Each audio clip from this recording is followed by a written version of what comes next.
எல்லோரும் வேதத்தை திறந்து கொலோசியருக்கு எழுதின நிருபம், பவுல் கொலோசியருக்கு எழுதின நிருபம் 1ஆம் அதிகாரம் 6வது வசனம்.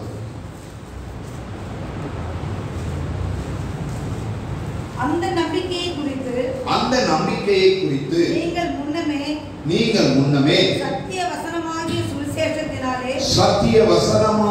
சுவிசேஷத்தினாலே கேள்விப்பட்டீர்கள். அந்த சுவிசேஷம் உலகமெங்கும் பரம்பி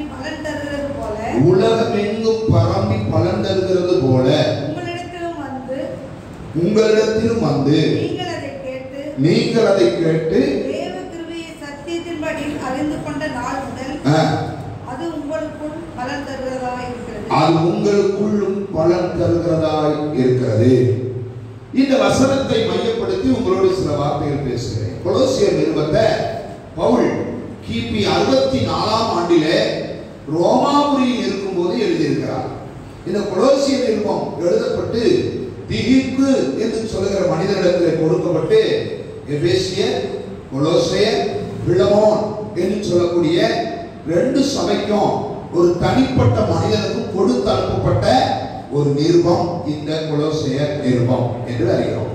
கொலோசியர் நிருபம் 4 காரியங்களை மையப்படுத்தி எழுதப்பட்டிருக்கிறது. ஒன்று, நியாயப்பிரமாணத்திற்கும் இன்னும் சொல்லப்போனால் பாரம்பரியங்களுக்கும் விடுதலையாக்கப்படுவது. 2, இயேசு கிறிஸ்துவினுடைய பூரணத்துவத்தை கண்டறிவது.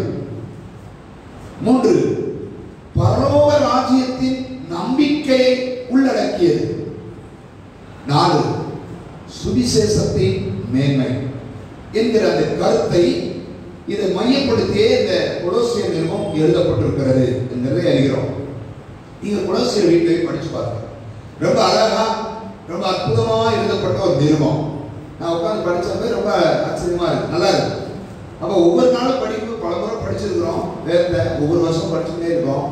இருந்தாலும் ஒவ்வொரு தடவையும் படிக்கும் போது நமக்கு அவை புதுமையாகவே இருக்கிறது. அப்ப இந்த கொலோசியர் நிருபத்தை இன்னைக்கு நான் உங்களோட சொல்ல போகிறது சுவிசேஷத்தின் மேன்மை. சுவிசேஷம் என்று சொன்ன உடனே நம்மளால் நினைவு வருகிறது, நாம் சுவிசேஷம் அறிவிக்கிறவர்களாக இருக்க வேண்டும் என்று. எத்தனை பேர் சுவிசேஷம் அறிவிக்கிறீர்கள்? கொஞ்சம் உங்க கை வைங்க.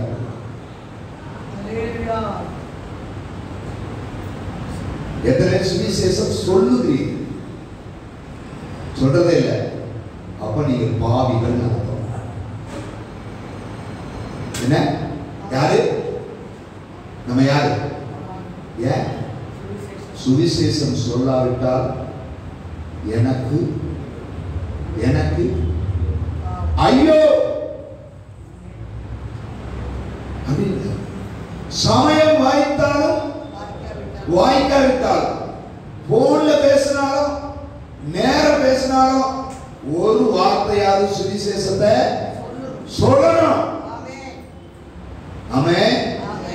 சுவிசேஷத்தை சொல்லணும். அங்க அதைத்தான் சொல்ற. அந்த நம்பிக்கையை குறித்து நீங்கள் முன்னமே சத்திய வசனமாகிய சுவிசேஷத்தினாலே கேள்விப்பட்டீர்கள். சுவிசேஷம் என்பது என்ன? 1, சத்திய வசனம். 1 6வது வசனம், 1ஆம் அதிகாரம் 6வது வசனம். 2, சுவிசேஷம் என்பது என்ன? பரலோகத்தை குறித்த ரகசியம். மத்தேயு 24:14. 3, சுவிசேஷம் என்பது என்ன? இயேசு கிறிஸ்துவை பற்றின விசேஷம். இயேசு கிறிஸ்துவை பற்றின விசேஷம். ரோமர் 1 முதல் 6, ரோமர் 1ஆம் அதிகாரம் 9, 1ஆம் அதிகாரம் 16. இயேசு கிறிஸ்துவை பற்றினது சுவிசேஷம். அப்ப சத்திய வசனம் சுவிசேஷம், பரலோகத்தை குறித்தது சுவிசேஷம், இயேசு கிறிஸ்துவை குறித்தது சுவிசேஷம். இதை தவிர்த்து வேறொரு சுவிசேஷம் இல்லை. இல்லைன்னு சொல்றது மட்டும் கை வைத்து காட்டுங்க. வேறொரு சுவிசேஷம். ஆனால் இந்த கொலோசியர் நிருபத்துல 2ஆம் அதிகாரத்துல வேறொரு சுவிசேஷம் இருக்குது. கலாத்தியர்ல வேறொரு சுவிசேஷம் இருக்கிறது. ஏன்? வேற இயேசுவும் இருக்கிறாரு. என்ன இயேசு? வேதத்துல வேற இயேசு இருக்காரா? பைபிள்ல வேற இயேசு இருக்காரா? கர்த்தராகிய இயேசு கிறிஸ்துவை தவிர்த்து வேற ஒரு இயேசு இருக்காரா? இயேசு. அவன் யாரு? பேர் இயேசு, ஆனா மாயவித்தைக்காரன். பேர் என்னது? பர் இயேசு. ரொம்ப பேர் இயேசு, ரொம்ப பேர் சமாதானம், ரொம்ப பேர் சந்தோஷம், ரொம்ப பேரு, ஆனா நடவடிக்கை பர் இயேசு. ரொம்ப பேருடைய வாழ்க்கை அப்படிதான் இருக்குது. இப்ப நீங்க கவனிக்கணும், இந்த சுவிசேஷத்தை முன்னமே கேள்விப்பட்டீர்கள், சுவிசேஷத்தை கேள்விப்பட்டிருக்கிறோம். யாரோ ஒருத்தர் இயேசுன்னு சொல்றாங்கய்யா, இயேசுன்னு அறிவிக்கிறாங்கய்யா அப்படின்றத கேள்விப்பட்டோம். கேள்விப்பட்ட சுவிசேஷம் நமக்கு அறிவிக்கப்பட்டது அப்படின்றாரு. எப்ப அறிவிக்கப்பட்டது? எபிரேயர் அதனுடைய 4ஆம் அதிகாரம் 2ஆவது வசனத்துல வாசிக்கிறோம். அறிவிக்கப்பட்டது. யாருக்கெல்லாம் சுவிசேஷம் அறிவிக்கப்பட்டது அப்படின்னு கேட்டா, நம்முடைய முற்பிதாக்களுக்கு அறிவிக்கப்பட்டது. ஆபிரகாம், ஈசாக்கு, அவர்கள் பிற்பாடு வந்ததானே மோசே, அவர்கள் பிற்பாடு வந்ததானே சோதனை இஸ்ரவேல் ஜனங்கள், எல்லாருக்கும் சுவிசேஷம் அறிவிக்கப்பட்டது. அவர்களுக்கு அறிவிக்கப்பட்டது போல நமக்கும் அறிவிக்கப்பட்டது. பைபிள்ல போட்டிருக்கு, அவர்கள் அதை விசுவாசிக்கல, நாமோ விசுவாசித்தோம். விசுவாசத்தினால் இப்பொழுது சுவிசேஷத்துக்கு உள்ளாக்கப்பட்டிருக்கிறோம். ஆமென். பேசுறதை நீங்க கவனிச்சுட்டே வரணும். சிலர் ஏற்றுக்கொண்டார்கள், சிலர் ஏற்றுக்கொள்ளல. ஆனால் நம்ம அதை விசுவாசித்தோம். விசுவாசத்தினால் அந்த சுவிசேஷம் நமக்குள்ள 6வது வசனத்தின் அடிப்படையில பலன் செய்து கொண்டே இருக்கிறது, பலன் கொடுத்து கொண்டே இருக்கிறது. இப்ப சுவிசேஷம் உங்களுக்குள்ள பலன் கொடுக்குதா? சொல்லுங்க, சுவிசேஷம் உங்களுக்குள்ள பலன் கொடுக்குதா? சொல்ல மாட்டீங்களே. கொடுக்குதா கொடுக்கலையா?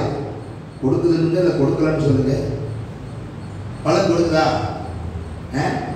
கொடுக்கணும். அந்த வசனம் என்ன வசனம்?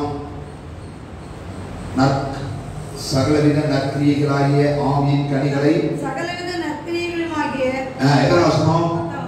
10வது 10. கவனிக்கணும். சுவிசேஷம் 6வது வசனத்துல உங்களுக்குள்ள பலன் கொடுக்குதுன்னு சொன்ன அதே சுவிசேஷம் எப்படிப்பட்ட பலனை கொடுக்குதா? சகலவித நற்கிரியைகளாகிய கனிகளை தந்து. கவனிக்கணும். சுவிசேஷம் உங்களுக்குள்ள கேள்விப்பட்ட சுவிசேஷம், உங்களுக்கு அறிவிக்கப்பட்ட சுவிசேஷம், உங்களுக்குள்ள பலன் கொடுக்கிற சுவிசேஷமா மாறி இருக்குன்னா அது உங்களை எப்படி மாற்றிருக்கிறது தெரியுமா? சகலவித நற்கிரியைகளை, சகலவித நற்கிரியைகளாகிய கனிகளை தந்து தேவனை அறிகிற அறிவுக்கு நேர. அப்ப சுவிசேஷத்தின் வேலை என்ன செய்யணும்? நமக்குள்ள சொல்லுங்க, தேவனை அறிகிற அறிவுக்கு நேர அது நம்மளை நடத்திக்கிட்டே போகணும். நம்மளை நற்கிரியைகளுக்கு நேர நடத்திக்கிட்டே போகணும். நம்மகிட்ட சகலவித நல்ல கனிகளை வெளிப்படுத்தணும். அதுதான் சுவிசேஷத்தை கேள்விப்பட்டவருடைய, அறிந்தவருடைய, சுவிசேஷத்தினால் பலன் கொடுக்கிறவருடைய அடையாளம் இல்லையா? இப்ப நீங்க கவனிக்கணும். இந்த சுவிசேஷம் ஒன்று நம்பிக்கையை குறித்து சொல்லுகிறது. 2 பரிபூரணம் என்ற வார்த்தையை சொல்லுகிறது. 3 மகிமையை சொல்லுகிறது. 4 வேத வசனத்தின் நிறைவேறுதலை சொல்லுகிறது. அவனிங்க இந்த சுவிசேஷத்துல என்ன இருக்கு? நம்பிக்கை இருக்கு. இந்த சுவிசேஷத்துல என்ன இருக்கு? பரிபூரணம் இருக்கு.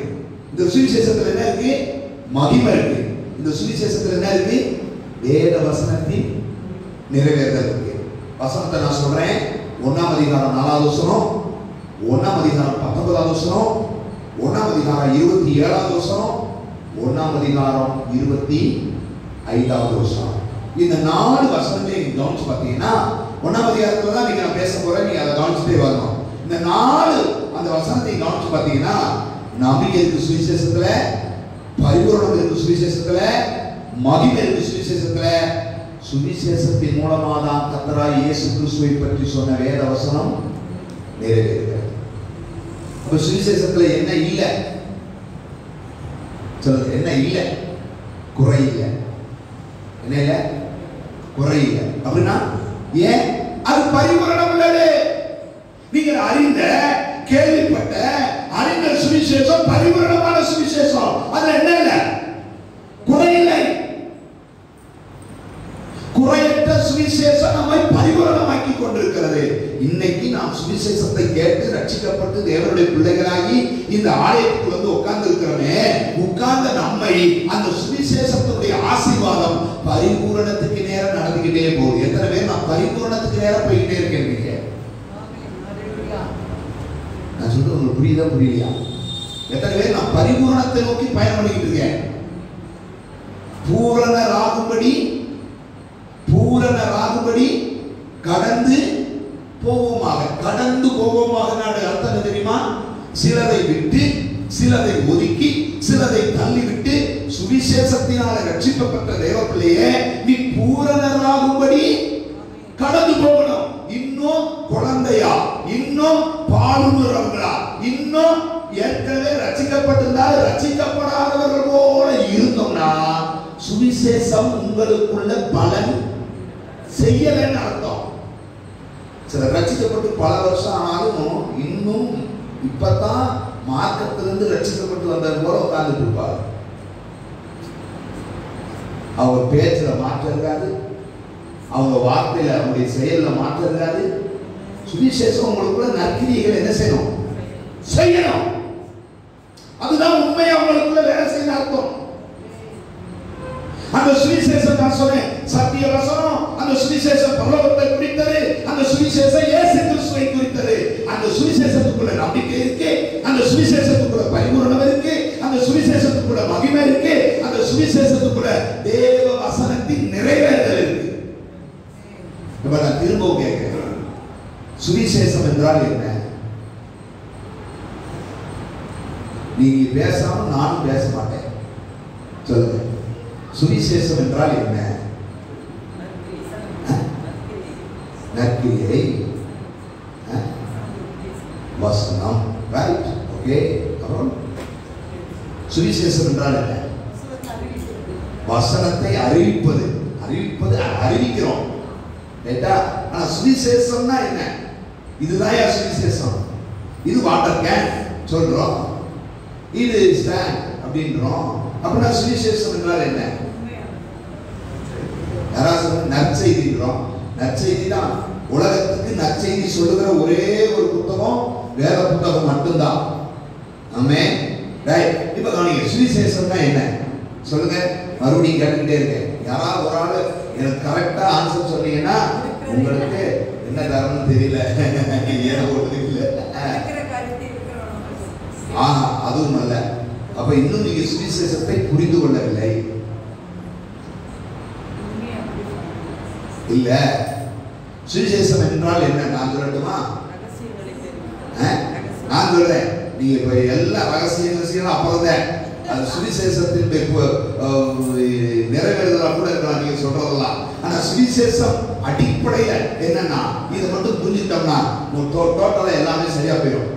ஒண்ணு, கிறிஸ்துவின் பிறப்பு. 2, கிறிஸ்துவின் மரணம். 3, கிறிஸ்துவின் உயிர்ப்பு. Birth, death, resurrection. இது 3 தாங்க சுவிசேஷம். இப்ப சொல்லுமா, சுவிசேஷம் என்றால் ஒரே வார்த்தையில சொல்லுங்க, இயேசு. என்னது? இயேசு. இதை தவிர்த்து வேறொருவன் எதை சொன்னாலும் அது சுவிசேஷம் அல்ல. சுவிசேஷம் சொல்ல போறேன் போய் சொல்ற இடத்துல நான் குடித்துக் கொண்டிருந்தேன், நான் குடிகாரனாக இருந்தேன், நான் கஞ்சாடித்தேன், நான் களவாணித்தனம் பண்ணினேன், ஆண்டவரை ரட்சித்தார் அப்படின்னு சொன்னா அது என்னது? அது என்னது? சாட்சி. அது என்ன கிடையாது? சாட்சி ஒருவேளை ஒருவரை தொடராம். சுவிசேஷம் தான் ஒருவனை ரட்சிக்கும். சுவிசேஷம் தான். அதனால ஒவ்வொரு முறையும் சுவிசேஷம் சொல்லும் போது இயேசுவின் பிறப்பை சொல்லணும், இயேசுவின் மரணத்தை சொல்லணும், இயேசுவின் உயிர்த்தெழுதலை சொல்லணும். எதற்காக பிறந்தார், எதற்காக மரித்தார், எதற்காக உயிர்த்தார்? எனக்காகவே உயிர்த்தார், எனக்காகவே பிறந்தார், எனக்காகவே மரித்தார், எனக்காகவே உயிர்த்தார். உங்களுக்காக பிறந்தார், உங்களுக்காக மரித்தார், உங்களுக்காக உயிர்த்தார். இந்த ரகசியத்தை ஒருவனோட சொல்லணும். பேதுருடைய வசனமா இருக்கட்டும், யோவானுடைய வசனமா இருக்கட்டும், அப்போஸ்தலனாகிய பவுலுடைய வசனமா இருக்கட்டும், இது 3 இல்லாத வசனம் சொல்லுங்க. அப்ப சுவிசேஷம்னா என்ன? எதுவுமே இல்லை. இயேசு.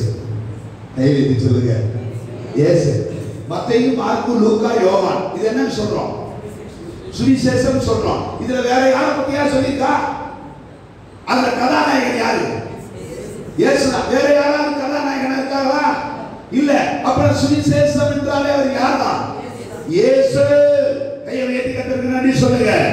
அப்ப அந்த சுவிசேஷம் உங்களுக்குள்ள எப்படி நிறைவேறுது அப்படின்னா, ஏசாயா 53ல ஒரு வார்த்தை சொல்றேன், கவனிங்க. ஏசாயா 53 சுவிசேஷம் நமக்குள்ள நிறைவேறுது.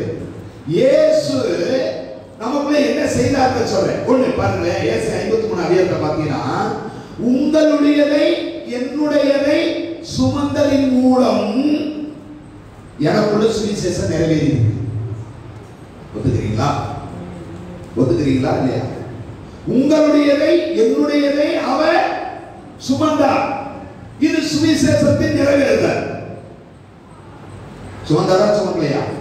எதையெல்லாம் சுமந்தாரு? ஏசாயா 53 அதிகாரத்தை அப்படியே வச்சு நீங்க சொல்லுங்க, கடகரம் சொல்லுங்க. எதையெல்லாம் சுமந்தார்? நல்ல டக்கு டக்கு சொல்லுங்க. பாடுகளை சுமந்தார், அக்கிரமத்தை சுமந்தார், பாவத்தை சுமந்தார், துன்பங்களை சுமந்தார். சொல்லுங்க, பின்னாடி தோங்க.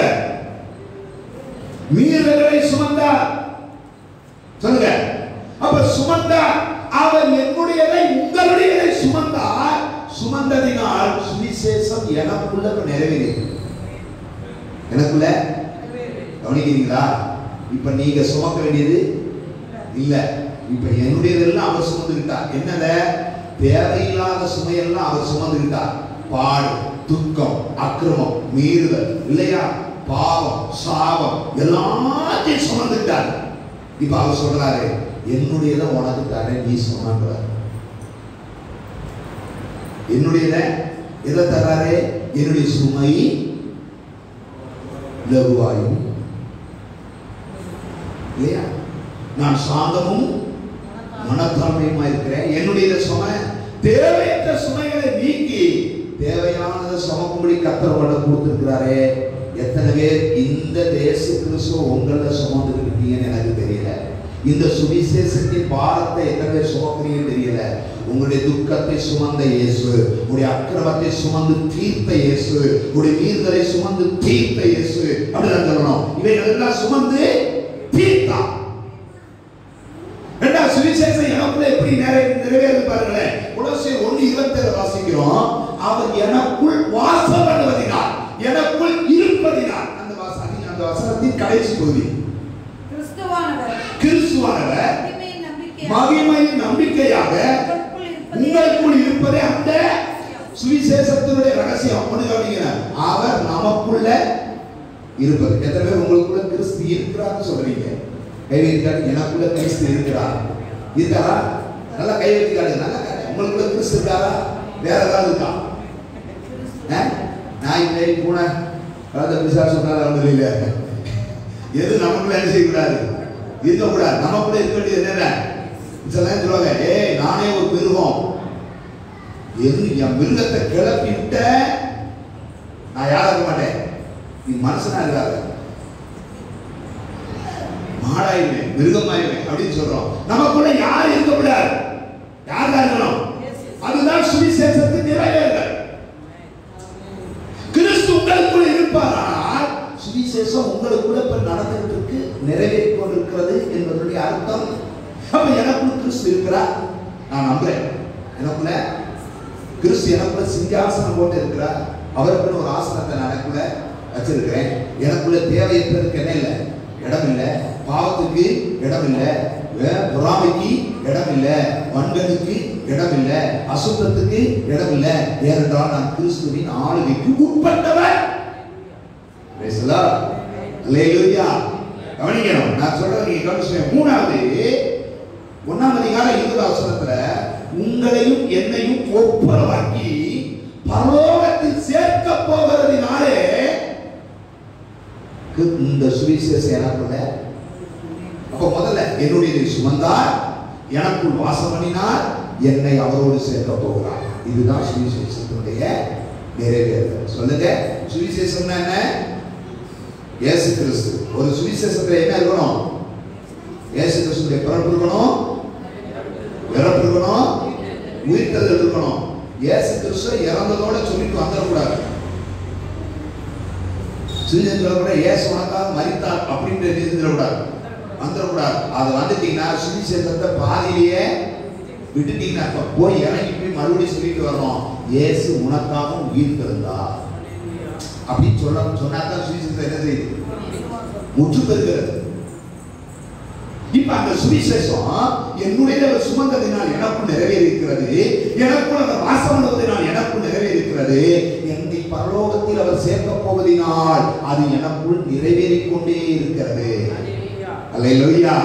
இப்ப நல்லா கவனிக்கணும், இந்த சுவிசேஷத்தின் நம்பிக்கை எனக்குள்ள இருக்கிறதுனால நான் எப்பொழுதும் கிறிஸ்துவனுடையவன் என்கிற ஆழமான நம்பிக்கையோடு கூட வாழ்ந்து கொண்டிருக்கிறேன். அல்லேலூயா.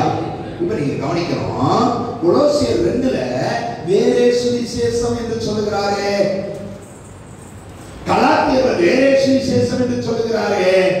அது என்ன சுவிசேஷம்? அது என்ன சுவிசேஷம்? கலாத்தியர் 2ல மனிதனுடைய பிரமாணங்களினாலும்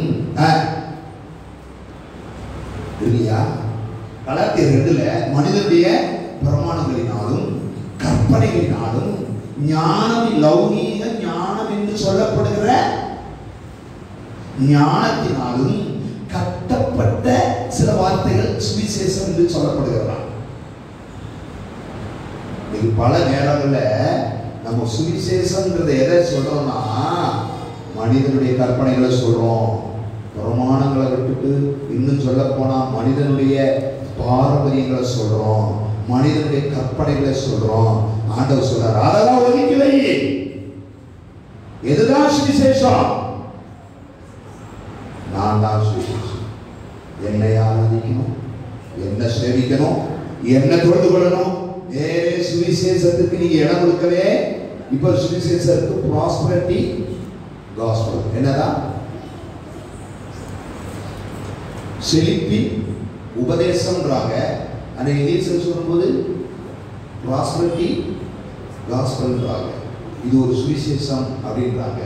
அது வேதத்தில் உள்ள சுவிசேஷம் தான். இயேசு என்கிற சுவிசேஷத்தை தவிர்த்து எந்த சுவிசேஷம் சொல்லப்பட்டாலும் அது நன்மை அல்ல, நல்லதும் அல்ல. இந்த சுவிசேஷம் எனக்குள் என்ன செய்து கொண்டிருக்கிறது? இந்த சுவிசேஷம் கேள்விப்பட்ட சுவிசேஷம், எனக்கு அறிவிக்கப்பட்ட சுவிசேஷம், இப்பொழுது எனக்குள் பலன் செய்து கொண்டிருக்கிற சுவிசேஷம் எனக்குள் என்ன செய்து கொண்டிருக்கிறது? 4 காரியம் சொல்றேன். உங்களுக்குள்ளேயும் எனக்குள்ளேயும் அந்த சுவிசேஷம் இன்னைக்கும் உள்ள இருந்து வேலை செஞ்சுக்கிட்டே இருக்குது. எப்ப வரைய வேலை செய்ய தெரியுமா? நம்ம பரலோகம் போறது வரைக்கும் அது வேலை செஞ்சுக்கிட்டே இருக்கும். அப்ப என்ன செய்யுது அப்படின்னு கேட்டா 1ஆம் அதிகாரம் 14வது வசனத்துல வாசிக்கிறேன். 1ஆம் அதிகாரம் 14வது வசனம். குமாரனாகிய அவருக்குள் அவருடைய இரத்தத்தினாலே பாவ மன்னிப்பாகிய மீட்பு நமக்கு உண்டாயிருக்கிறது. பாவ மன்னிப்பாகிய மீட்பு நமக்கு கவனிக்கணும். இந்த சுவிசேஷம் என்ன செய்யணும்? ஒரு வார்த்தை சொல்றேன், உண்டாக்குகிற சுவிசேஷம். என்ன செய்யலாம்? உண்டாக்குகிற சுவிசேஷத்துக்கு ஒரு வல்லமை இருக்கிறது. அது ஒருவனை உண்டாக்குகிறது, அல்லது உருவாக்குகிறது, அல்லது அவனுக்குள் ஒன்றை ஏற்படுத்துகிறது. எதை ஏற்படுத்துகிறது? அழகா சொல்றாரு, உங்களுக்குள் சுவிசேஷத்தினாலே பாவ மன்னிப்பாகிய மீட்பு உண்டாயிருக்கிறது. உங்களுக்குள்ள எனக்குள்ள இப்ப என்ன இருக்கு? மீட்பு. எத்தனை பேருக்கு மீட்பின் ரசீது கையில் வச்சிருக்கீங்க?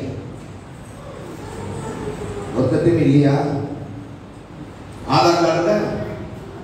ரேஷன் கார்டு இருக்கா? ஐடி கார்டு இருக்கா? எல்லா கார்டும் வச்சிருக்கோம். மீட்புக்குரிய அந்த கார்டு மட்டும் கையில் இருக்கான்னு சிலருக்கு டவுட்டாவே இருக்கு. நான் மீட்கப்பட்டேனான்றத டவுட்டா இருக்கு. எத்தனை பேருக்கு மீட்கப்பட்டேன்ற ஒரு உறுதி? எதுல இருந்து மீட்கப்பட்டிருக்கீங்க? சொல்லுங்க, எனக்கு கண்டிப்பா சொல்லுங்க. எதுல இருந்து மீட்கப்பட்டிருக்கீங்க? பாவத்திலிருந்து மீட்கப்பட்டிருக்கீங்க. இது எதுல இருந்து நீங்க மீட்கப்படணும்? சொல்லுங்கம்மா, நல்லா சொல்லுங்க. எதிலிருந்து மீட்கப்படணும்? பாவ உலகத்தில் இருந்து மீட்கப்படணும். நாம் பாவத்திலிருந்து மீட்கப்பட்டிருக்கிறோம். ஆனால் பாவம் நம்மை சுற்றி இருக்கிறது. எபிரேயர் 12ஆம் அதிகாரத்தில் சொல்லப்பட்டிருக்கிறது, நம்மை சுற்றி நெருங்கி இருக்கிற பாவம். என்னை சுற்றி பாவம் இருக்குது. அது வேசித்தனமா, விபச்சாரமா, அசுத்தமா, களவா, திருட்டா, பொய்யா, புரட்டா, எல்லா காரியத்தையும் முன்னிறுத்தி பாவத்தை சுற்றி நின்றுட்டு இருக்கு. ஆனா ஒண்ணு சொன்னாரு, பாவத்துக்கு நடுவில் இருந்தாலும் பாவம் நம்மை சேதப்படுத்தாலும் அவைகளில் நின்று நம்மை மீட்டிருக்கிறார்.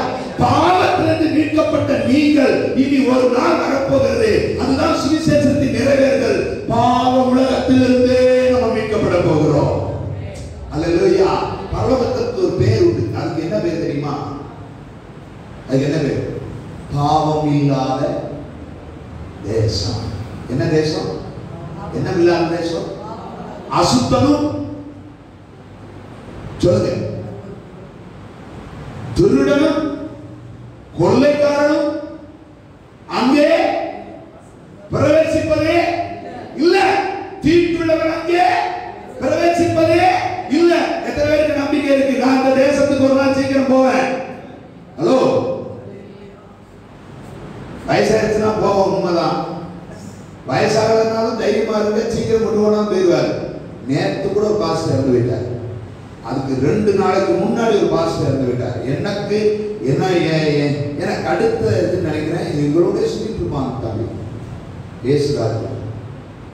என்னுடைய வயசுக்கு குறைவான வயது, 2 பிள்ளைங்க இருக்கு. கேட்டா உப்பு சத்துன்றான், கேட்டா சுகர் தான், செத்து போயிட்டான்றது அப்படியே வேதனையாகி போச்சு, தாங்க முடியாது. என்னடா அந்த பையன் இப்படி திடீர் மரணங்கள், சரீர விலகினங்கள் உண்டான மரணங்கள். நான் சொன்னேன், பாவத்திலிருந்து மீட்கப்பட்டவன் தான் ஒரு நாள் பாவ உலகத்திலிருந்து மீட்கப்பட முடியும். அதனால மீட்பின் நிச்சயம் உங்களுக்குள்ள எப்பயும் இருக்கணும். எத்தனை பேருக்கு அந்த மீட்பின் நிச்சயம் இருக்கிறது? நான் இந்த பாவ உலகத்திலிருந்து ஒரு நாள் மீட்கப்படுவேன். நாமே அந்த பாவம் இல்லாத தேசத்துக்கு ஒரு நாள் போவேன். அல்லேலூயா. பைபிள்ல ஒன்றுக்கு பரலோகத்தில் பிரவேசிக்கிறதுல நாய்கள் அதிலே பிரவேசிக்காதுன்னு போட்டு. என்ன பிரவேசிக்காது? நாய்களும் போடுங்க, பொய்யரும் அப்படின்னு போட்டு நாய்களும். அப்ப நாய்க்கு பரலோகத்தில் என்ன வேலை? இதை நம்மளால சிலர் எடுத்துட்டு ஒரு விளையாட்டு பேசுறது கேட்டிருக்கேன். நாய் வீட்டில் வளர்க்கக்கூடாது. ஏன் அப்படின்னா இது நாயை முதல்ல வீட்டை விட்டு தோட்டணும். இவர் ஒரு நாய் வச்சிருக்காரு இல்லையா? அந்த நாயை வீட்டை விட்டு தோட்டணும். வேற நாய் வச்சிருக்காரு இல்லை? அப்படியா செய்யும்? நாய்கள் என்ன அர்த்தம்? நாய் போன்ற சுபாவம் உடையவர். நாய்க்கு சுபாவம் என்ன? தான் கத்தினதை மறுபடியும் அறுவரு. இன்னைக்கு அநேகருடைய வாழ்க்கை எப்படி இருக்கு? கத்தினதை திரும்ப திரும்புறது, விட்டதை திரும்ப செய்வது, வேண்டாம் சொன்னதை திரும்ப எடுப்பது.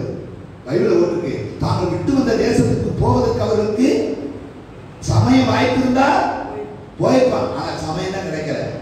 இன்னைக்கு ரொம்ப பேருக்கு பிரச்சனை தெரியுமா? நேரம் கிடைக்கல. எல்லாட்டா போய் செய்ய வேண்டியதை செஞ்சுட்டு வந்துருவோம். இதை பழையால விட்டா நான் என்னென்ன செய்வேன் செஞ்சு திரும்ப வந்துட்டேன். ஆனா நேரம் கிடைக்கல. அதனால பேசாம கர்த்தாவே சோத்திரம் இருக்கேன் அப்படின்னு சொல்றவங்க இருக்கிறாங்க. உங்களுக்கு நேரத்தை கிடைக்காமலே ஆண்டவர் பண்ணுவாராங்க. ஏன்? மறுபடியும் நீங்க பழைய பாவத்துக்குள்ள போயிடக்கூடாது. பாவ மன்னிப்பாகிய நிச்சயத்தை நீங்கள் எப்பொழுதும் உடையவர்களா இருக்கணும். கைவேற்றி சொல்லுங்க ஆமென். எனக்குள்ள பாவ மன்னிப்பு நிச்சயம் எப்பயுமே இருக்கணும். இந்த ராத்திரி ஒருவேளை மரணம் சந்தித்தாலும், ஒருவேளை கிறிஸ்து வந்தாலும் பாவ மன்னிப்பு நிச்சயம் இருந்தா பரலோகத்துக்கே போக முடியல. அந்த நிச்சயத்தை எது கொடுக்குறா? சுவிசேஷம். சுவிசேஷம் பாவ மன்னிப்பு நிச்சயத்தை உண்டாக்குகிறது. சுவிசேஷம் சந்தோஷத்தை உண்டாக்குகிறது. சுவிசேஷம் பொறுமையை உண்டாக்குகிறது. சுவிசேஷம் நீடிய சாந்தத்தை உண்டாக்குகிறது. சுவிசேஷம் தேவனோடு ஒப்புரவாக்குதலை உண்டாக்குகிறது. சுவிசேஷம் எனக்கு நம்பிக்கையை உண்டாக்குகிறது. என்ன நம்பிக்கை? என்ன நம்பிக்கை? சுவிசேஷம் எனக்குள்ள நம்பிக்கை உண்டாக்குது. அந்த நம்பிக்கைகளுக்கு தான் பேசுறார் பவுல். என்ன நம்பிக்கை உண்டாக்குது? 4வது வசனத்துல போட்டுருக்கு. பரலோகத்தில் உங்களுக்காக வைத்திருக்கிற பரலோகத்தில் உங்களுக்காக சிலது வைக்கப்பட்டிருக்கிறது, அது ஒரு நம்பிக்கை. இன்னொரு வார்த்தை சொல்றேன், பரலோகமே உங்களுக்காகத்தான் வைக்கப்பட்டிருக்கிறதுங்கிறது ஒரு நம்பிக்கை. எத்தனை விசுவாசிக்கிறீங்க? ஒருத்தர் சொல்லும்போது சொல்றாரு, நம்மளை விட்டுட்டு ஏசுனார் எப்படா பரலோகத்துக்கு மற்றவெல்லாம் கூட்டு போவாரு?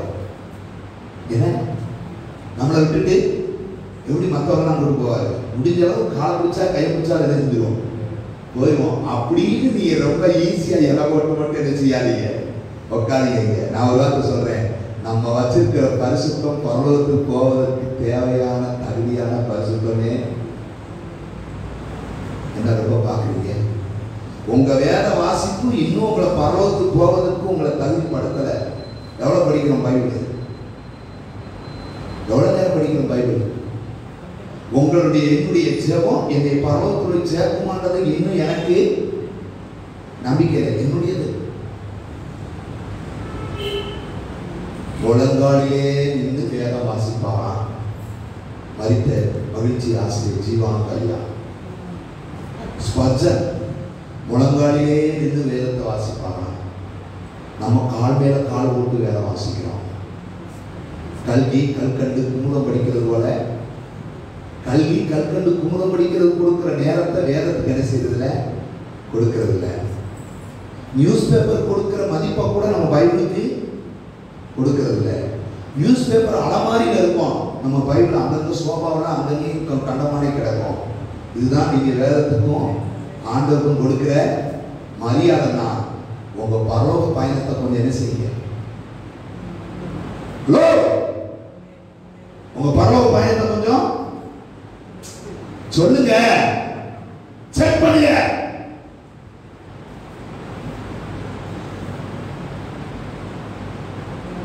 பாவ மன்னிப்பாய நிச்சயம் இல்லாத ஒருவன் பரலோகத்துக்குள்ள போக அந்த பாவ மன்னிப்பின் நிச்சயத்தை எது உண்டாக்குகிறது?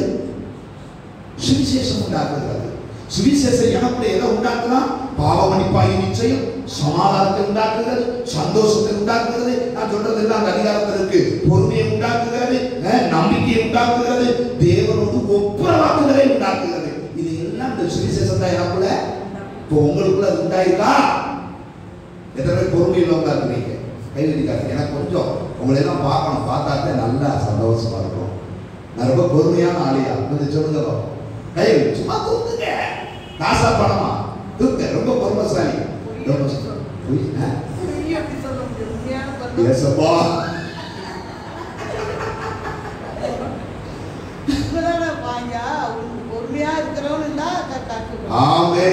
ஆண்டவர்களை ஆசீர்வதிக்கட்டுமா? இது சுவிசேஷத்தினாலே எனக்கு உண்டாகிற மாற்றம். பொறுமையும் சாந்தமும் இச்சையடக்கமும் இவைகள் எல்லாம் சுவிசேஷத்தினால் உண்டாகிற மாற்றங்கள். இவைகள் உண்டாகிறதா நாம் பரலோகத்தின் நிச்சயம் பேச முடியாது, பேச முடியாது. ஏட்டு சுரக்கா கருக்கி உதவாது. திரும்பவும் சொல்றேன், ஏசுனார் சீக்கிரம் வந்துருவாரு மட்டும் வாயில பேசிக்கிட்டே இருக்கிறோம். ஆனா வருவதற்கு நான் ஆயத்தமா இருக்கிறேன்ற கேள்வி இன்னும் எனக்குள்ள டவுட்டா தான். நான் ஆயத்தமா இருக்கிறேனா? ஏசுனார் எப்போ வருவீர் அப்படின்னு கேட்கிறோம். எப்ப வருவாரோ, இயேசு என்று வருவாரோ சொல்றோம். இன்னைக்கு வந்தா நீ எங்க போவ அப்படின்னு கேள்வி கேட்டா நம்ம தான் மாட்டிக்குவோம். ஜாக்கிரதை. ஓகே, ரெண்டாவது உண்டாக்குகிறது. ரெண்டாவது என்ன செய்ய? சுவிசேஷம் 13 வசனத்தை வாசிங்க. இருளின் அதிகாரத்தினின்று நம்மை விடுதலையாக்கி தமது அன்பின் குமாரனுடைய ராஜ்யத்துக்கு உட்படுத்துகிறது. கவனிக்கணும். ஒன்று சுவிசேஷம் நமக்குள்ள உண்டாக்குகிறது, இரண்டாவது சுவிசேஷம் என்னை தேவனுடைய ராஜ்யத்துக்குள்ள உட்படுத்துகிறது. உட்படுத்துகிறதுக்கு என்ன சரியான விளக்கம் என்ன? உட்படுத்துகிறதுனா புதியவர்களாய் மாற்றுவது அப்படின்றத விட ஒருவனை பிடித்து இந்த ஒரு கூட்டுக்குள்ள போ அப்படின்னு என்ன செய்வது? அடைச்சிருப்பது போல, தள்ளி விடுவது போல நம்மளை எல்லாம் பிடிச்சு அடைச்சுதான் வச்சிருக்கிறார் ஆண்டவர். என்ன உங்களெல்லாம் திறந்து ஃப்ரீயா போய் அப்படின்னு விட்டோம்னா நம்ம ஆடு பறந்து என்ன செய்வோம்? ரவுண்ட் அடிச்சுதான் இருக்கும். இப்ப சொல்றாரு, எங்க இருந்து பிடிச்சு கொண்டு அதைத்தான் பேதுரு சொல்றார். பேதுரு 2ஆம் அதிகாரம் 9ஆம் வசனம். அந்தகார இருளின்று ஆச்சரியமான ஒளியிடத்துக்கு, அங்க சொல்ற அந்தகார இருளின்று ஆச்சரியமான ஒளியிடத்துக்கு. இங்க சொல்றாரு இருளின் அதிகாரத்தினின்று நம்மை விடுதலையாக்கி தமது அன்பின் குமாரனுடைய அப்படின்னு சொல்றாரு. இருளிலிருந்து ஒளிக்கும், சாத்தானின் ராஜ்யத்திலிருந்து தேவனுடைய ராஜ்யத்துக்கும் இந்த சுவிசேஷம் நம்மளை உட்படுத்துகிறது, கொண்டு வந்திருக்கிறது. எத்தனை பேர் சொல்ல முடியும் நான் இப்ப சாத்தானுடைய ஆளுகையில இல்ல, தேவனுடைய ராஜ்யத்தின் ஆளுகைக்குள்ள இருக்கிறேன்? அல்லேலூயா. எத்தனை பேர் சொல்ல முடியும் நான் இருளில் அல்ல, வெளிச்சத்தில் நிற்கிறேன்? ஆமென். எத்தனை பேர் அந்த வார்த்தையை சொல்ல முடியும்? அவருடைய ராஜ்யத்துக்கு உட்படுத்தினார். இங்க ஒரு வார்த்தை நீங்க கவனிக்கணும். 21ஆம் வசனத்துல போட்டிருக்கு, முன்னே அந்நியராய் இருந்தோம். முன்னே எப்படி இருந்தோம்? அந்நியராய் இருந்தோம், பரதேசிகளாய் இருந்தோம். இங்க இல்ல அந்த வசனம், இன்னொரு இடத்துல இருக்கு. பரதேசிகளாய் இருந்தோம், முன்னே சத்துருக்களாய் இருந்தோம். போட்டுருக்கா? முன்னே எப்படி இருந்தோம்? சத்துருக்களாய் இருந்தோம். இப்ப ஆண்டவர் சொல்றாரு, அந்நியராய் இருந்த உங்களை எனக்கு சொந்தமாக்கிட்டேன்.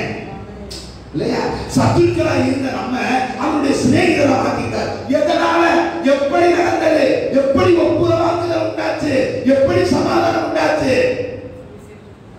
சுவிசேஷத்தினால. இன்னொரு ஆர்த்த சொன்னீங்க, தன்னுடைய மாம்ச சரீரத்தில் அவர்பட்ட பாடுகளினாலே. அதுதான் சுவிசேஷம். அதான் இயேசு கிறிஸ்துவே நம்முடைய சுவிசேஷம். அவர் நமக்காய் சிந்தின ரத்தத்தினாலே இப்பொழுது இருதயத்தால் ஒன்றாய் இருக்கிறோம். அந்த 21ஆம் வசனத்துக்கு முந்தின வசனம் பாருங்களேன். பூலோகத்தாகிய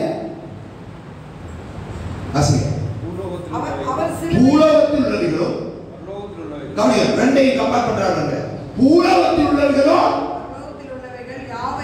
கவனிங்க, பூலோகத்துக்கும் பரலோகத்துக்கும் ஒரு காலத்துல தொடர்பே இல்லாம இருந்துச்சு. எத்தனை பேருக்கு தெரியும்?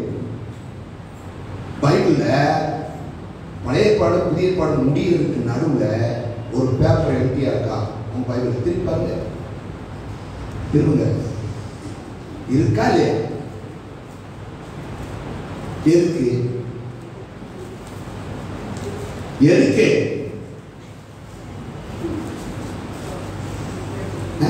அக்கா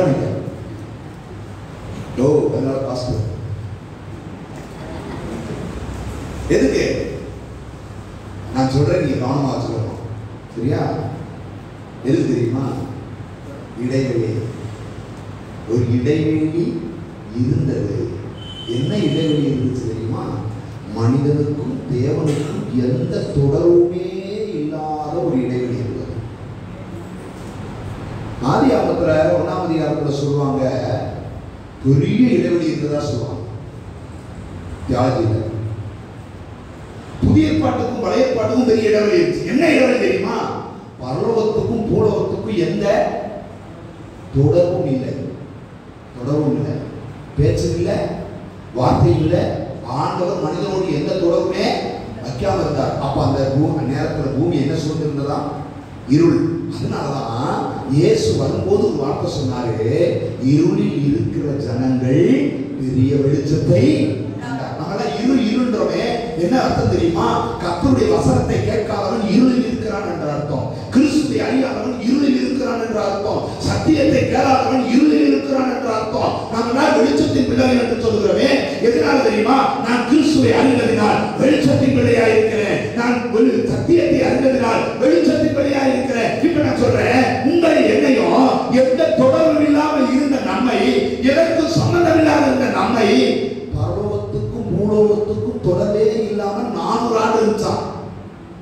அந்த ஒரு பேப்பர் எத்தனை ஆண்டு சொல்லுது? எத்தனை ஆண்டு? யாரு கேட்டாலும் தைரியமா சொல்லலாம். எத்தனை ஆண்டு? 400 ஆண்டு காலம் கர்த்தருடைய தொடர்பு பூமிக்கும் மலியா தீர்க்கதரிசி பிற்பாடு எந்த தீர்க்கதரிசனமும் உரைக்கப்படல.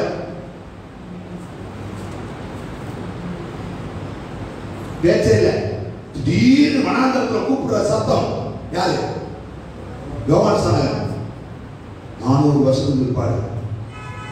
அதைத்தான் இந்த கொலோசியர் சொல்றாரு, பூலோகத்தாரையும் அதனால ஒரு இருதயத்தாரையும் ஒன்றாக்கி ஒப்புரவாக்கி பரலோகத்தின் பூலோகத்தில் ஒன்றாக்கினார். அப்படின்னா பிதாவையும் மனு குலத்தை ஒன்றாக்கினார். எப்படி?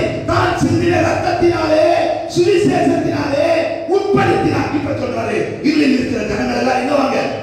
வெளிச்சத்துக்கு வாங்க.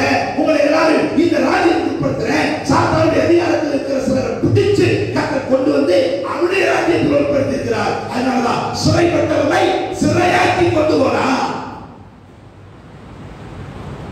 நம்ம எல்லாரும் ஒரு நாள் சிறைப்பட்டு இருந்தோம். அப்படிதானே? யாருனால?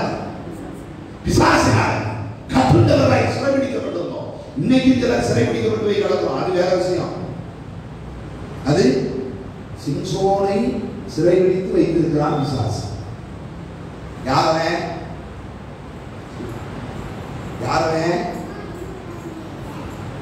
சிம்சோனை பிசாசு சிறைபிடித்து வைத்திருக்கிறான், கட்டி வைத்திருக்கிறான். யாரவன்?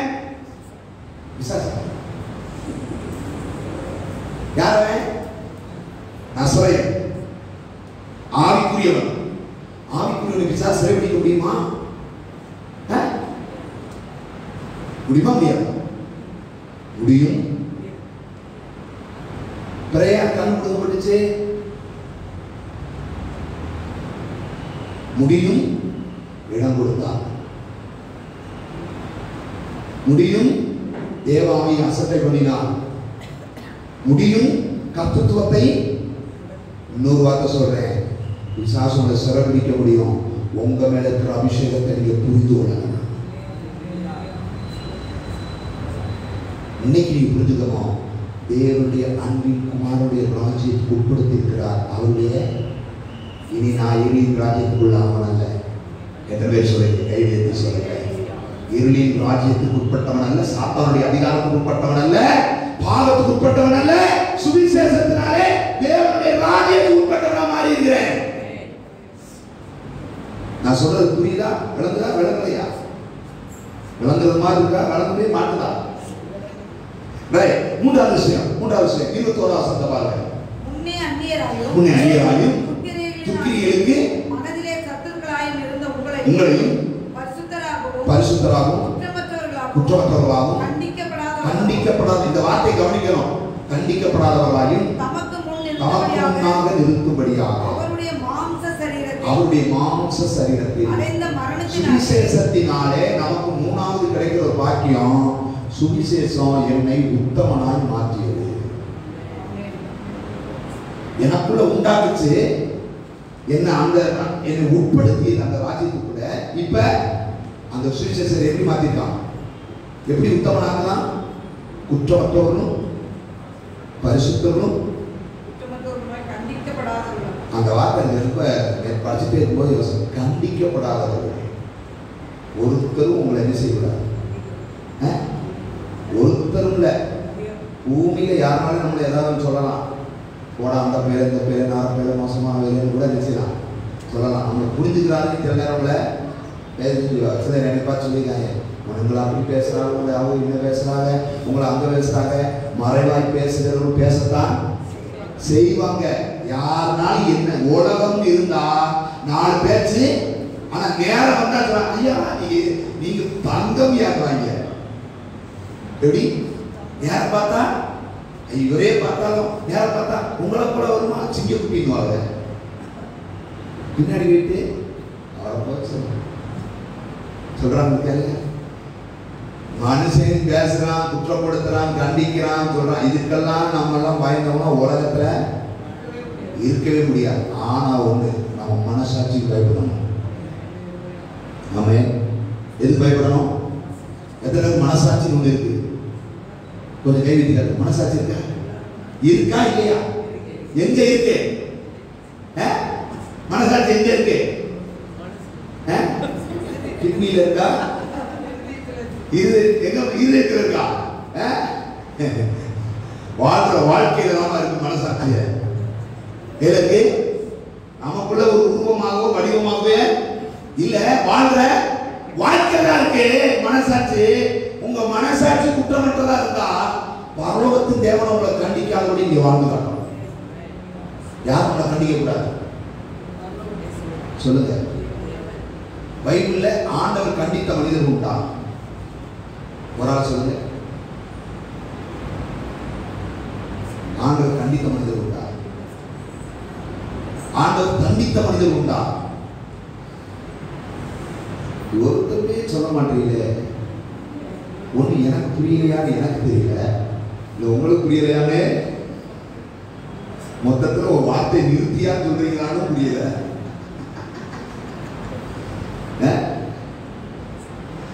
தேவனால் கண்டிக்கப்படாதபடி நம்ம எச்சரிக்கையா இருக்கணும்.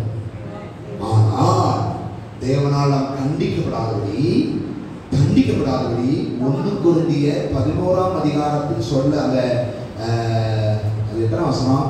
நம்மை நாமே நிதானித்து இருந்தால் நியாயந்திருக்கப்படும். அதற்கடுத்த ஒரு வசனம் வரும் பார்த்தீங்களா? எத்தனை வசனம்? 1 கொரிந்தியர் 11 நம்மை நாமே நிதானித்து இருந்தால் நாம் நியாயந்திருக்கப்படும். நாம் நியாயந்திருக்கப்படும் போது உலகத்தோட ஆக்கிரைக்குள்ளாக தீர்க்கப்படாதபடிக்கு யாரால? கர்த்தரால சிட்சிக்கப்படலாம், கண்டிக்கப்படாது. வான் பண்றேன் ஜோக்கர் அப்படின்னு சொல்லக்கூடாது. ஒரு தவணை 2 தவணை 3ஆவது தவணை நம்ம கொடுக்க, ஏய் நம்ம ஊரில் முக்கா 3 தடவை பார்த்துக்கிட்டே இருக்கிறேன், 4ஆவது தடவை பண்ணேன்னா உனக்கு செருப்பு பிஞ்சிரும் அப்படின்னு சொல்லுவாங்க பார்த்தீங்களா? அப்படின்னு ஆண்டவர் நம்ம பார்த்து வான் பண்ற அளவுக்கு நீங்க நடக்காதபடிக்கு உங்களை காத்துக்கிறோம். அதை விட வேண்டாம், உங்களை காக்கிறது சுவிசேஷம். உங்களை கண்டிக்கப்படாதபடி காக்கிறது இதுதான். அப்படின்னா அந்த சுவிசேஷம் உங்களை எப்படி நடக்குது? நேரம் நடக்குது. முன்னே நாம் இருந்த தன்மையிலிருந்து விலகி இப்பொழுது நல்ல சுபாவங்களுக்கு உட்படுத்தப்பட்டிருக்கிறோம். எத்தனை பேர் ஆமீன் சொல்றீங்க? நல்ல சுபாவங்கள் உள்ளவங்க மட்டும் கை வைத்து கத்தரை சோதரம் பண்ணுங்களேன். எனக்குள்ள நல்ல சுபாவம் உடையவனாய், ஆமே, நல்ல கேரக்டர்ஸ், ஆமே. எப்பயுமே கிறிஸ்தவனுக்குள்ள ஒரு நல்ல கேரக்டர் இருக்கணுங்க. சோதரம், அல்லேலூயா. ஒருத்தருக்கு தீமை செய்யணுன்ற எண்ணம் கிறிஸ்தவனுக்குள்ள இருந்துச்சுன்னா அவன் நல்ல ஒரு சுவிசேஷத்தை அறிந்தவன் அல்ல. குணம் மாற்றப்பட்டிருக்கணும். ஏசாயா சொன்ன மாதிரி ஒரு கணத்தில் அடைந்தால் மறுகணத்தில் அடைந்து விடுகிறார். அம்மா, ஒரு கணத்தில் அடைந்தால் மறுகணத்தை திருப்பி கொடு அப்படின்னு என்ன அர்த்தம்? விட்டு கொடுத்து போ. வஸ்திரத்தை ஒரு உறிஞ்சா விட்டு போயிட்டு அற்பமான பிரச்சனைகளுக்காக வாதிடுவது அல்ல, நம்மை உத்தமராய் விளங்க பண்ண வேண்டும். பவுல் சொல்கிறார், முன்னே நான் துன்பப்படுத்துகிறவன், முன்னே நான் விரோதிக்கிறவன், முன்னே நான் கிறிஸ்துவுக்கு விரோதமாய், இப்பொழுதோ எங்களை உத்தமர் என்று விளங்க பண்ணிக் கொண்டிருக்கிறோம். எல்லா இடத்திலையும் உத்தமராய் விளங்கப்படுகிறோம். கையை வைத்து கத்தரை சோதரம் பண்ணுங்களேன். நீங்க வேலை பார்க்கிற இடத்துல உங்களை உத்தமரா விளங்க பண்ணணும். உங்க வீட்டுக்குள்ள உங்களை உத்தமரா விளங்க பண்ணணும். உங்க வாசல்கள் உங்களை உத்தமர் என்று புகழணும். சங்கீதம் 101 நினைக்கிறேன். என் வீட்டுக்கு எப்பொழுது வருவி உத்தம இருதயத்தோடு நடந்து கொள்வேன் சொல்றாரா? 101 தானா? தப்பா சொல்லணும். என் வீட்டுக்கு எப்பொழுது வருவி உத்தம இருதயத்தோடு நடந்து கொள்வேன். யா, நம்மளை உத்தமர் ஆக்குகிறதும் இந்த சுவிசேஷம். ஆமே. கடைசியா சொல்லி முடிச்சுக்கிறேன். இந்த சுவிசேஷம் 6வது வசனத்தில் போட்டுருக்கு, உலகத்தை மாற்றுகிறது. உலகத்தை மாற்றுகிற சுவிசேஷம். உலகத்தை மாற்றுகிற சுவிசேஷம் மாத்திரமல்ல, நம்மையும் மாற்றுகிறது. அதுதான் சுவிசேஷம். யாரு? அப்ப என்னை மாற்றுறது யாரு? இயேசு. சவுலாய் இருந்தவனை பவுலாய் மாற்றியது இயேசு. ஆமே. யாரெல்லாம் மாற்றியது? சாதாரண மனிதனையும் மாற்றியது, பெரிய மந்திரியையும் மாற்றியது. ஆமே. பெரிய ராஜாக்களையும் மாற்றியது. கந்தாவே மந்திரி இல்லையா? அது பேர் என்ன பேரு? கந்தாவே தான். எத்தியோப்பிய தேசத்துக்கு மந்திரி, அவனையே மாற்றியது இதுதான், சுவிசேஷம் தான். நீ சொல்றேன், உலகத்தை இன்றைக்கும் மாற்றிக் கொண்டிருக்கிறது இதுதான், சுவிசேஷம் தான். இன்னைக்கு நான் சொல்லட்டுமா, என் சுபாவத்தை மாற்றப்பட்டிருக்கிறேன் சுவிசேஷத்தினால். என் வார்த்தையை மாற்றம் கொண்டிருக்கிறேன் சுவிசேஷத்தினால். நான் நல்ல மனிதனாக உட்கார்ந்து இருக்கிறேன் சுவிசேஷத்தினால். திருச்சியில் ஒரு பாஸ்டர் இருக்கிறாரு. அவரை பற்றி அவரே சொன்ன ஒரு வார்த்தை, 9 முறை பண்ணினவர். எத்தனை? 9 முறை மாற்ற மாற்றவே முடியாதுன்னு சொல்லப்பட்டவர் ரட்சிக்கப்பட்டு இன்னைக்கு ஊழியக்காரனா உட்கார்ந்துட்டு இருக்கிறாரு. அவரை கொலை பண்றதுக்கு ஆர்எஸ்எஸ் காரங்களாம் தீவிரம் நடத்துறாங்க. அவர் சொல்றாங்க, நான் முன்னொரு காலத்துல யாரா இருந்தேன், கொலகா, நான் பாவியா இருந்தேன், என்னை மாற்றினது இந்த சுவிசேஷம், என்னை மாற்றினது இந்த இயேசு. இன்னைக்கு என்ன கிறிஸ்துவின் நிமித்தம் கொலை செய்ய பார்க்கிறார்கள், அதற்கும் ஆயத்தம். அவள் சொல்கிறார், இவைகள் ஒன்றையும் குறித்து நான் கவலைப்படேன், என் பிராணனையும் அருமையாக எத்தனை வைராக்கியமாக சொல்ல முடியும். கிறிஸ்துவின் நாமத்தின் நிமித்தம் மரிக்கவும் நான் ஆயத்தம், சுவிசேஷத்திற்காக என்னை நான் ஒப்புக் கொடுக்கவும் ஆயத்தம். ஏனென்றால் என்னை மாற்றின அந்த சுவிசேஷத்திற்காக என்றைக்கும் உயிரிழ சாட்சியாக வாழ்கிறேன். உங்களை என்னை ஆண்டவர் எதிர்பார்க்கிறாங்க. நயனாவரத்துக்குள்ள கர்த்தரால் மாற்றப்பட்டவர்களா நம்ம வாழணும். கை வைத்து கர்த்தரை ஸ்தோத்திரம் பண்ணுங்க. மாற்றம் இல்லாதவர்களா நம்ம வாழவே கூடாது. உங்களை முன்னாடி பார்த்தவங்க இப்ப என்ன செய்யக்கூடாது, முன்னாடி பார்த்த ஆதிலட்சுமி இப்ப என்ன செய்யக்கூடாது. நீங்க சொல்லலாம், அன்னைக்கு விட்டு ஆதிலட்சுமி அன்னைக்கும் அப்படின்னு நீங்க சொன்னா தப்பு. என்ன ஏன்னா நான் ரட்சிக்கப்பட்ட விற்பாடு அன்னைக்கு இந்த சுபாவம் மாற்றப்பட்டு இருக்கிறது. அல்லேலூயா. அன்னைக்கு இருந்தவன் அல்ல நான், இன்றைக்கு நான் மாறுபட்டவன், மாற்றப்பட்டவன். கிறிஸ்துவின் சுவிசேஷம் என்னை மாற்றி இருக்கிறது என்ற ஒரு நிச்சயம் உங்களுக்குள்ள உண்டாகுமானால் சுவிசேஷத்தின் ரகசியம் உங்களுக்குள் நிறைவேறிக் கொண்டிருக்கிறது அர்த்தம். எழுந்திருப்போம்.